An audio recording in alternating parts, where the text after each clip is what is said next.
Welcome to Kenton's videos. Enjoy the video. In this video, I will explain how to buy coin on Binance using an easy method. First, you'll need to set up your Binance account.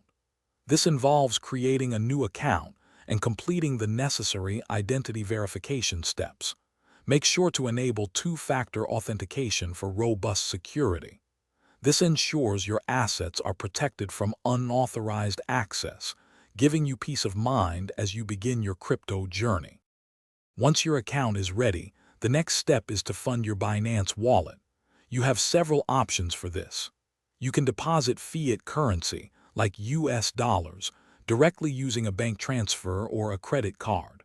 Alternatively, if you already own other cryptocurrencies, you can transfer them from an external wallet. Always check for the most cost-effective deposit methods to maximize your investment. Now for the exciting part, buying your first coin.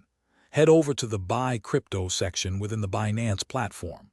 Here, you'll choose the specific cryptocurrency you wish to purchase, such as Bitcoin or Ethereum, and select your preferred payment method. Review all the order details carefully, including the amount and price, before confirming your transaction. It's a straightforward process to get started. After your purchase, your new coins will be stored in your Binance wallet. For enhanced security, especially with larger investments, consider transferring your assets to a hardware wallet for offline storage. Remember to regularly review your account activity and keep your security settings updated. Also, make meal prep easy with these leak-proof containers. Check the description for a link to them and other great deals. Staying secure is paramount in the crypto world. Thanks for watching. Consider subscribing if we helped you.